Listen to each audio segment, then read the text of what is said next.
Shalom, hari ini mari kita bersama-sama mengalami janji Tuhan di dalam hidup kita. 2 Samuel pasal 16 ayat 1-23. Daud bertemu dengan Ziba. Ketika Daud baru saja melewati puncak, datanglah Ziba, hamba Mephiboset, mendapatkan dia membawa sepasang keledai yang berpelana dengan muatan 200 ketul roti, 100 buah kue kismis, 100 buah-buahan musim panas, dan sebuyung anggur. Lalu bertanyalah raja kepada Ziba, apakah maksudmu dengan semuanya ini? Jawab Ziba, keledai-keledai ini bagi keluarga raja untuk ditunggangi. Roti dan buah-buahan ini bagi orang-orangmu untuk dimakan, dan anggur ini untuk diminum di padang gurun oleh orang-orang yang sudah lelah. Kemudian bertanyalah raja, di manakah anak tuanmu? Jawab Ziba kepada raja, ia ada di Yerusalem, sebab katanya, pada hari ini kaum Israel akan mengembalikan kepadaku kerajaan ayahku. Lalu berkatalah raja kepada Ziba, kalau begitu kepunyaanmu lah segala kepunyaan Mephiboset. Kata Ziba, aku tunduk. Biarlah kiranya aku tetap mendapat kasih di matamu, ya tuanku raja.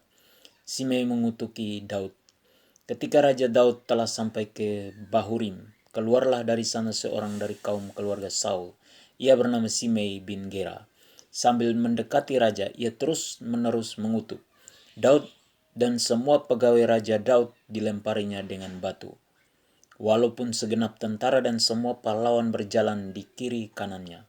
Beginilah perkataan Simei pada waktu ia mengutuk. Enyahlah, enyahlah engkau penumpah darah, orang Dursila.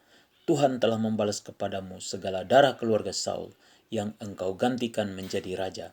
Tuhan telah menyerahkan kedudukan raja kepada anakmu Absalom.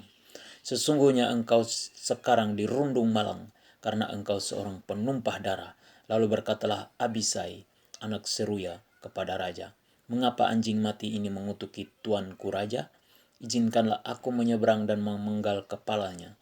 Tetapi kata raja, apakah urusanku dengan kamu, hai anak-anak Zeruya? Biarlah ia mengutuk, sebab apabila Tuhan berfirman kepadanya, kutukilah Daud, siapakah yang akan bertanya, mengapa engkau berbuat demikian? Pula kata Daud kepada Abisai dan kepada semua pegawainya, sedangkan anak kandungku ingin mencabut nyawaku, terlebih lagi sekarang orang Benyamin ini. Biarkanlah dia dan biarlah ia mengutuk, sebab Tuhan yang telah berfirman kepadanya demikian. Mungkin Tuhan akan memperhatikan kesengsaraanku ini, dan Tuhan membalas yang baik kepadaku sebagai ganti kutuk orang itu pada hari ini. Demikianlah Daud melanjutkan perjalanannya dengan orang-orangnya, sedang Simei berjalan terus di lereng gunung bertentangan dengan dia, dan sambil berjalan ia mengutuk, melemparinya dengan batu dan menimbulkan debu. Dengan lelah sampailah raja dan seluruh rakyat yang ada bersama-sama dengan dia ke Yordan, lalu mereka beristirahat di sana. Husai dan Ahitofel menghadap Absalom. Maka Absalom dan seluruh rakyat orang-orang Israel sampailah ke Yerusalem, dan Ahitofel ada bersama-sama dengan dia. Ketika Husai orang Arkib, sahabat Daud itu, sampai kepada Absalom, berkatalah Husai kepada Absalom, hiduplah raja, hiduplah raja. Berkatalah Absalom kepada Husai, inikah kesetiaanmu kepada sahabatmu? Mengapa engkau tidak pergi menyertai sahabatmu itu? Lalu berkatalah Husai kepada Absalom, tidak, tetapi dia yang dipilih oleh Tuhan dan oleh rakyat ini dan oleh setiap orang Israel, dialah yang memiliki aku, dan bersama-sama dengan dialah aku akan tinggal. Lagi pula kepada siapakah aku memperhambakan diri? Bukankah kepada anaknya? Bagaimana aku memperhambakan diri kepada ayahmu, demikianlah aku memperhambakan diri kepadamu.